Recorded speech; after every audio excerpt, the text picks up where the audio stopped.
예, 오늘 본문 우리 빌립보서 1장 우리 9절부터 11절 말씀을 중심으로 사랑이 점점 풍성해지려면 하는 제목으로 우리 함께 은혜를 나누기를 원합니다.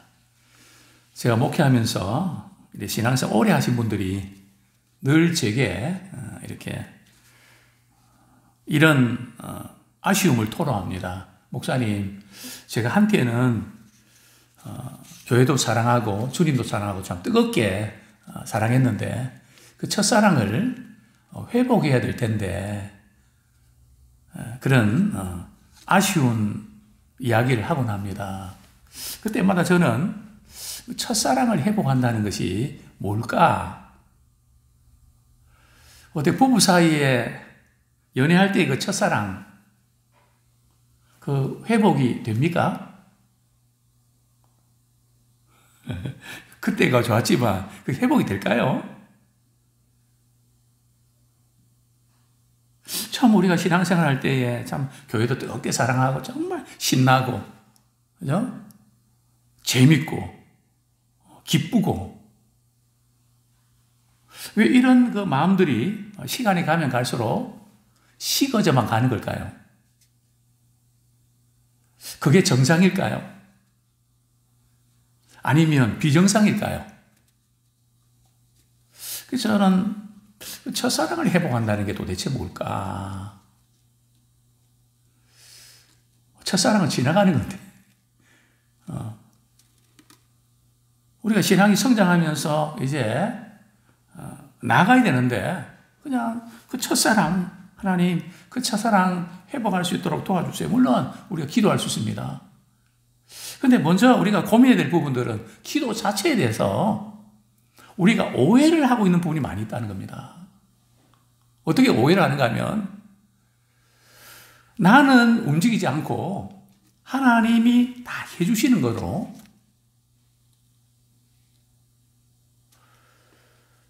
하나님이 은혜를 안 주셔서 그렇다고. 성경 분명히 내가 너희를 사랑한 것처럼 너희도 서로 사랑하라 그랬는데 우리 기도할 때 사랑하게 해주세요. 그렇게 기도하거든요. 그럼 사랑하지 못한다면 하나님 응답을 안 해주신 걸까요? 자꾸 우리는 기도를 하나님이 해주시는 걸 자꾸 생각한단 말이죠. 물론 하나님이 도와주시는 거 맞습니다. 그러나 우리 신앙의 그 단계가 있단 말이죠. 처음 예수 믿고 막 가난할 때는 말이에요. 울면 젖 주고 먹을 거 주거든요. 중고등학생이 되면요. 용돈 주고 말이죠. 과자 사 먹고 짜장면 사 먹고 라면 끓여 먹고 그리고 나이가 들면 그냥 해 먹고 단계별로 다르단 말이죠. 근데 우리는 항상 그냥 울면 다 해주니까 그게 그냥 오리지널인 줄 알고 있거든요. 근데 그건 가리지날입니다. 그게 한때지. 계속 그렇게 가. 그래서 성경은 어린아이 신앙을 버리라 그랬거든요. 우리 하나님 우리를 대하시는 방식이 다르다는 것을 빨리 눈치셔야 됩니다. 이제 그 정도 믿음 생활하면 이제는 이 정도 차원에서 해야 된다. 수준을 높이는 거죠. 단계를 높이는 겁니다. 우리가 이제 기도할 때 하나님 도와달라는 기도하는 거 맞습니다. 그러나 우리는 어떻게 도와달라고 해야 되는가 하면 하나님 제가 아무개를 참 사랑하려고 하는데 참 사랑이 안 됩니다. 주님이 사랑하라고 하셨기 때문에 제가 사랑을 하겠습니다. 주님 제가 구체적으로 어떻게 사랑해야 될지 저를 도와주세요. 우리는 그렇게 기도해야 되는 겁니다. 하나님께서 그냥 뭐 뚝 떨어지게 주시는 것보다 말이죠. 우리를 통해서 일하시거든요. 일어나 걸으라. 내가 나의 등 뒤에서 말이죠. 나를 도우시는 주님. 우리 일어나 걸을 때에 도우심을 경험할 수 있단 말이죠.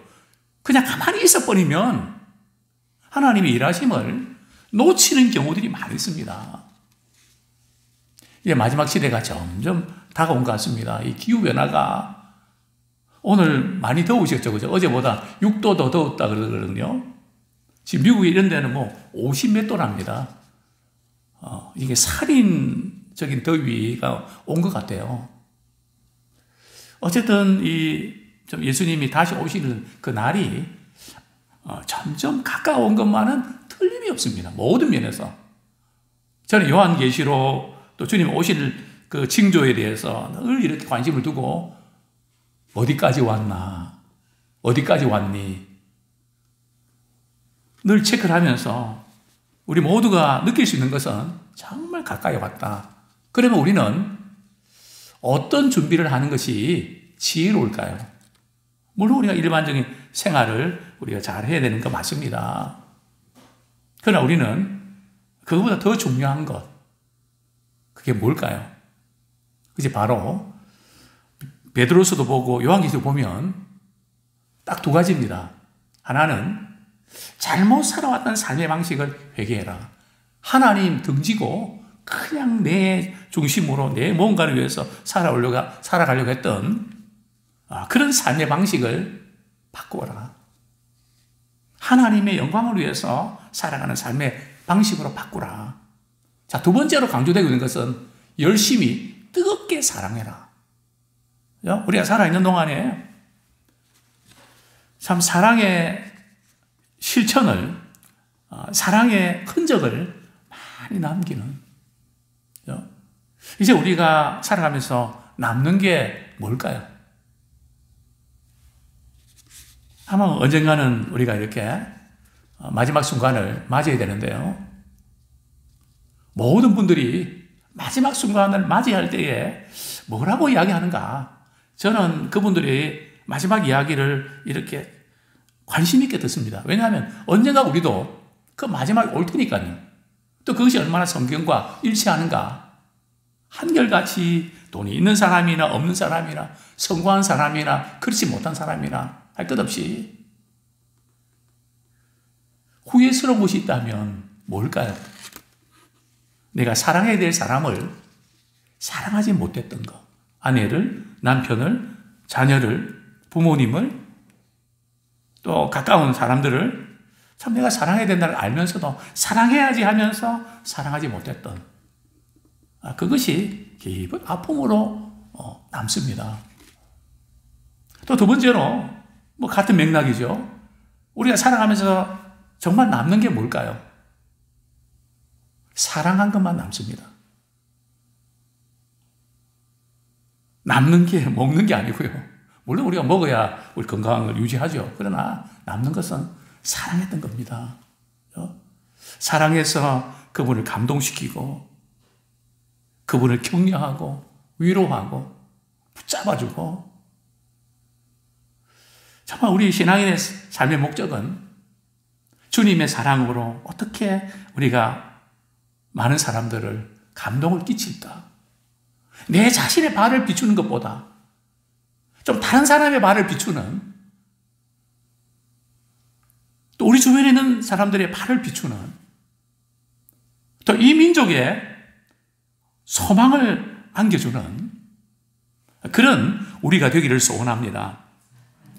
바울은 빌립보 교인들을 참 너무 보고 싶었습니다. 그러나 감옥에 갇혔기 때문에 볼 수가 없었죠. 그래서 간절히 기도합니다. 저는 목회하면서 제게 제일 힘이 되는 분이 있다면 어떤 분일까요? 저를 위해서 기도해 주시는 분입니다. 기도는 최고의 사랑의 고백입니다. 저는 그런 말씀을 드리고 싶습니다. 여러분이 섬기는 교회 목사님 설교가 잘 안 들어옵니까? 한 줄 동안 이런 기도를 한번 해보십시오. 하나님, 저희 교회 우리 목사님을 보내주셔서 감사합니다. 사랑합니다. 오늘도 이번 주도 우리 목사님 말씀하실 때에 꼭 제게 필요한 말씀을 들릴 수 있도록 우리 하나님 은혜를 주세요. 또 목사님 목회하시는데 우리 하나님 필요한 것들을 공급해 주세요. 사랑하고 기도할 때 그리고 주일날 와서 말이죠. 설교 들을 때 쏙쏙 들어옵니다. 틀림없습니다. 한번 그렇게 한번 해보십시오. 왜냐하면 사랑할 때 말씀이 잘 들려집니다. 사랑을 느낄 때 말씀이 잘 들어옵니다. 그래서 바울은 빌립보 교인들을 정말 사랑하며 이렇게 기도를 하는데요. 그 기도의 내용이 뭘까요? 우리 9절 말씀 같이 읽겠습니다. 시작. 내가 기도하노라. 너희 사랑을 지식과 모든 총명으로 점점 더 풍성하게 하사. 자, 바울이 빌립보 교인들을 위해서 빌립보 교인들이 어떤 사람이 되기를 기도하고 있을까요? 다른 어떤 것보다 빌립보 성도들이 좀 사랑이 점점 더 풍성해지면 좋겠습니다. 그래서 오늘 설교 제목을 저는 사실은 사랑의 크레센도라고 이렇게 조금 이렇게 붙이고 싶었습니다. 근데 이전에 제가 한번 사랑의 크레센도라는 제목을 한번 붙인 적이 있어갖고 바꿨습니다. 사랑이 점점 더 풍성해지려면 크레센도가 뭔지 아시죠? 뭐 비스켓 이름입니까? 네, 그게 아니고요. 크레센도는 음악 기호인데 우리 음악 이렇게 기호인데요. 점점 더 크게 또 점점 작게는요. 디크레센도라 그러죠. 우리 뭐 찬양 부를 때에 어느 대목에서 말이죠. 좀 더 이렇게 작게 해라. 좀 더 크게 해라. 그 표시 있잖아요. 그 사랑도 우리가 나이가 들면 들수록 점점 더 풍성해지고 또 신앙생활을 하면 할수록 다른 건 몰라도 사랑의 폭과 넓이와 깊이와 길이는 성숙해야 된다는 거죠. 만약 여기서 무너지면 우리가 신앙생활에 문제가 있는 것입니다. 우리 고린도서 13장에 보면 이런 말씀 나오지 않습니까? 아무리 믿음이 있고 산을 옮길 만한 믿음이 있다 할지라도 사랑이 없으면 내가 아무것도 아니요. 존재 자체가 의미가 없다는 거죠. 그러니까 우리가 직장생활, 우리 가정생활, 교회생활 이 모든 것이 그래서 우리 은혜 받는 거 맞습니다. 또 하나님 영광 돌리는 거 맞습니다. 그러나 그 모든 과정 속에서 말이죠. 우리는 내가 사랑을 받기보다 또 우리 주변에 있는 분들 참 표정이 좀 어둡고 많이 힘들어하는 것 같은데 어떻게 내가 위로해 줄 수 있을까? 콜드브루 한 잔 대접해 드리고 또 같이 식사도 하고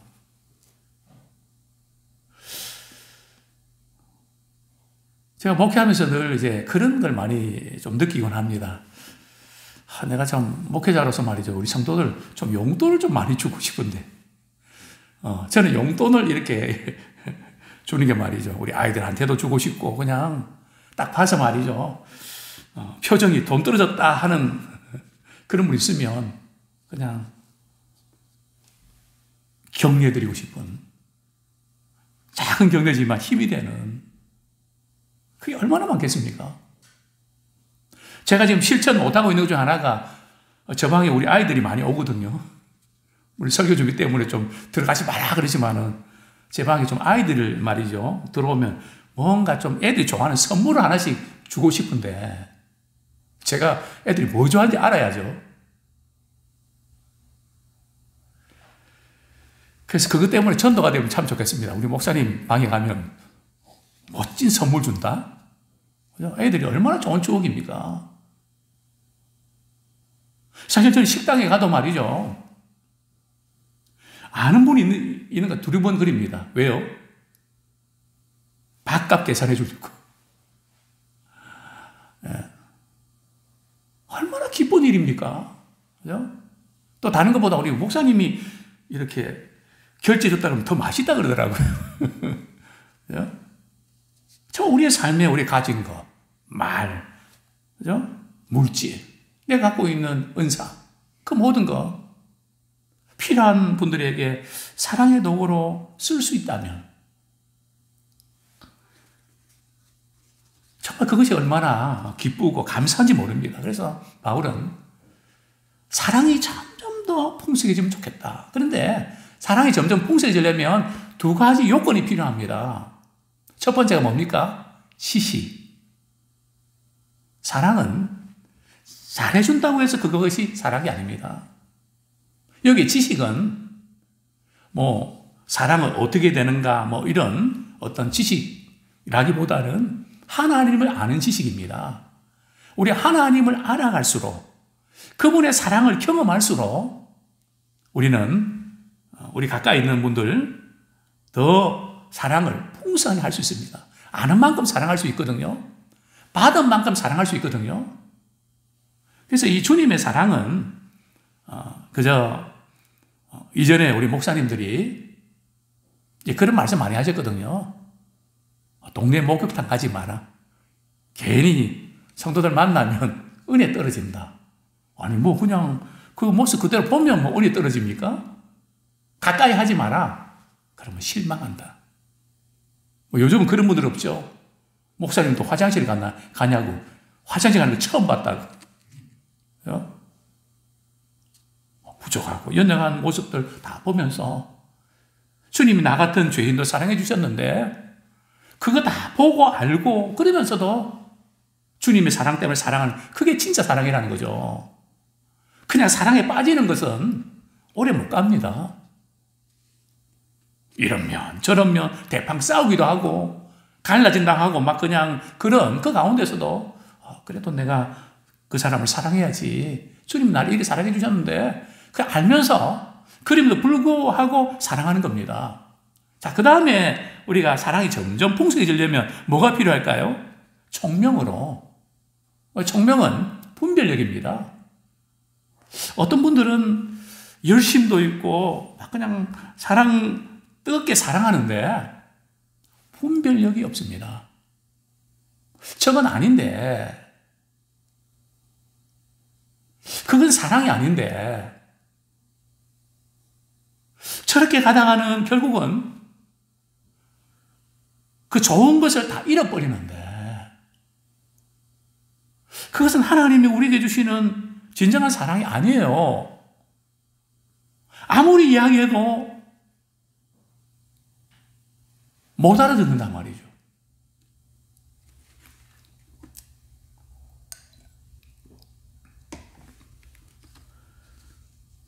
이전에 그런 말씀 한번 드린 적이 있습니다.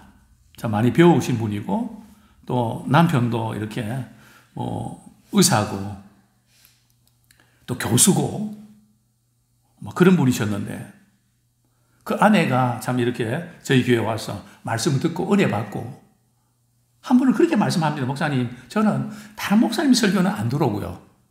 목사님 설교만 은혜가 됩니다. 제가 좋아했을까요? 싫어했을까요? 제가 그랬습니다. 단도직입적으로. 집사님, 미쳤냐고. 정신 좀 차리라고. 하나님 말씀이면 다 은혜가 돼야지.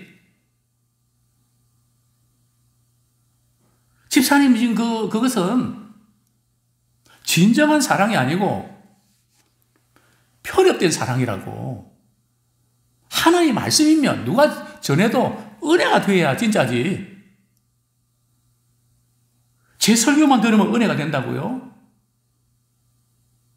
제가 단언합니다.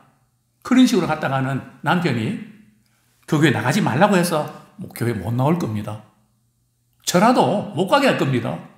맨날 말이죠. 집에서 식사하면서 우리 교회 목사님이 말이죠. 그것도 한두 번이지. 정말 우리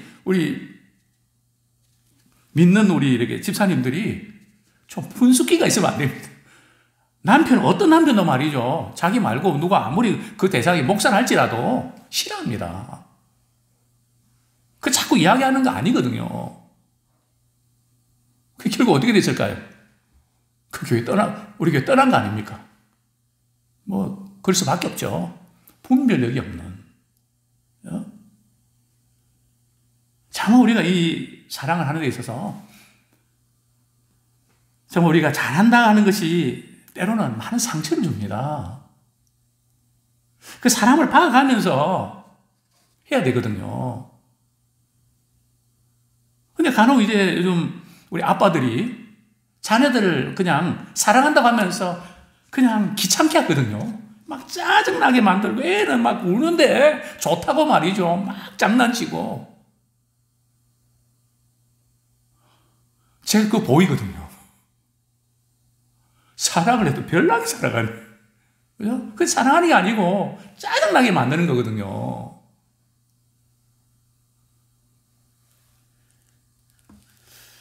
정말 이 사랑하는 데서는 지식이 필요하고요.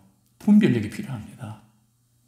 그래서 우리가 이걸 어떻게 우리가 터득하는가 하면 우리 하나님의 진리의 말씀을 깊이 알아가고 또 우리가 하나님의 사랑을 경험하고 또 많은 사람을 만나고 사람마다 다르거든요. 사람들이 어떻게 반응하는가에 따라서 눈을 보면서 그분이 좋아하고 마음 상한 거 이렇게 보면서 돼야 됩니다. 근데 전혀 우리가 그런 부분이 약하거든요. 그냥 뭐 좋은 의도로 하는데 실족게 되는, 그러니까 상대를 너무 몰라서 그러다가 나중에 그냥 자기는 잘하려고 그렇게 했다가 그냥 상대가 시험들 그러면 어떤 쪽으로 빠지죠? 나 사랑 안 할 거야. 사랑을 포기해버리는. 그런 걸 통해서 우리는 배워야 되거든요. 아, 내가 이렇게 사랑하니까 저분이 눈빛이 좀 이상하고 되게 화를 내고 이런구나. 마음이 되게 상하는구나. 저분한테는 저렇게 하면 안 되겠구나. 그렇게 눈치를 채야죠. 그리고 그렇게 싫어하는 건 안 해야죠. 그러면서 우리는 분별력을 갖는 거거든요. 정말 사람마다 다릅니다. 그래서 바울은 빌립보 교인들이 점점 지식과 총명으로 분별력으로 사랑이 점점 더 풍성해지기를 위해서 기도합니다. 자, 우리 10절 말씀 같이 한번 읽겠습니다. 시작. 너희로 지극히 선한 것을 분별하여 또 진실하여 허물 없이 그리스도의 날까지 이루고.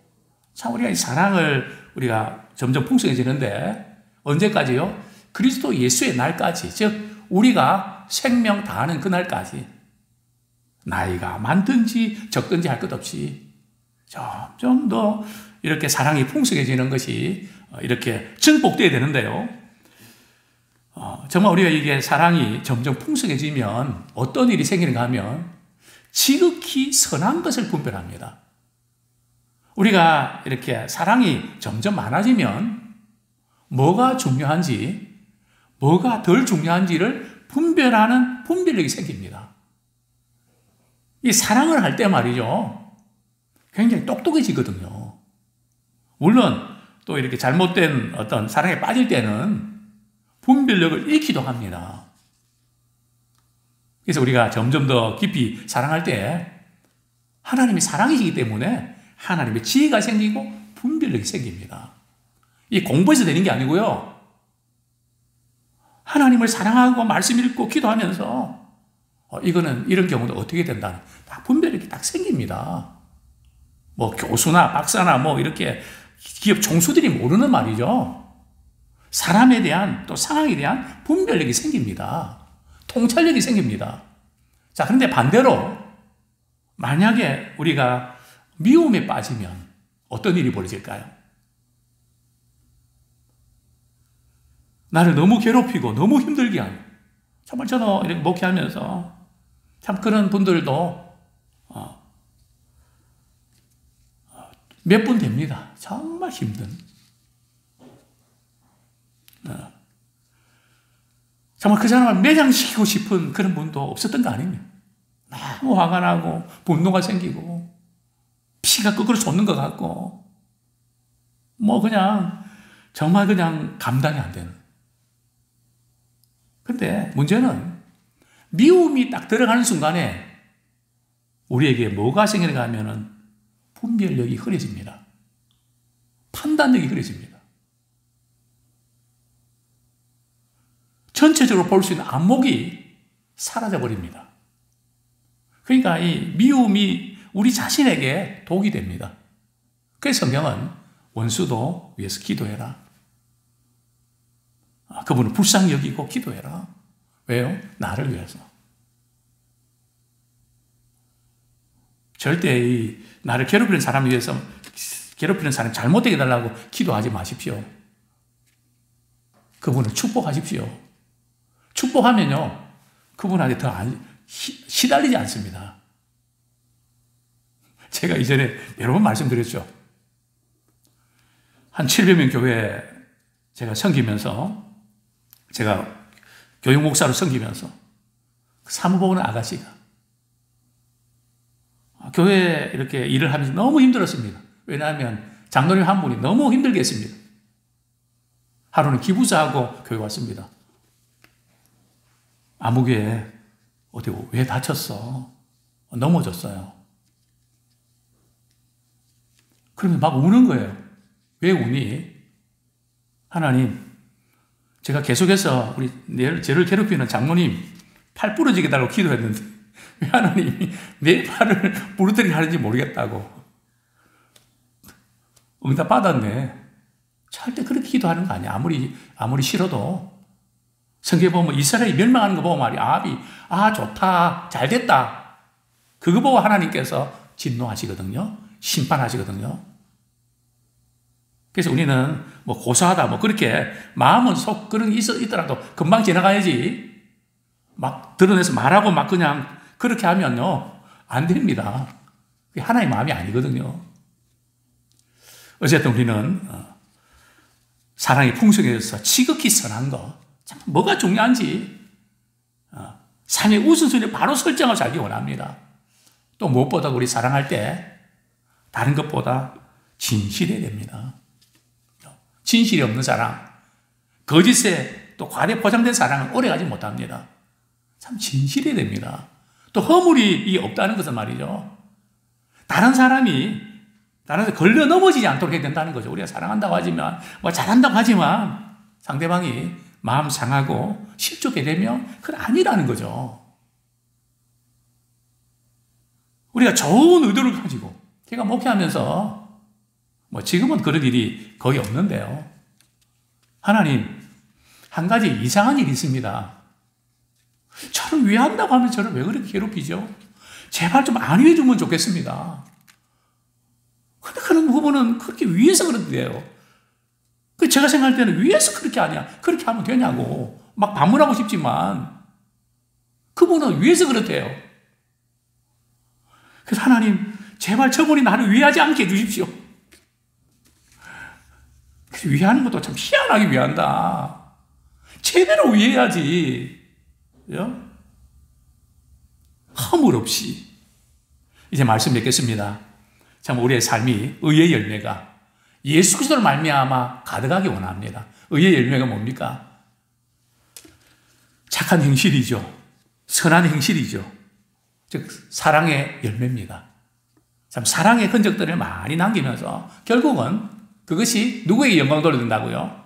내 자랑과 내 인기, 내 인맥을 쌓는데 쓰임받는 것이 아니라 하나님께 영광 돌려드리는 그런 도구로 우리가 쓰임받기를 축원합니다.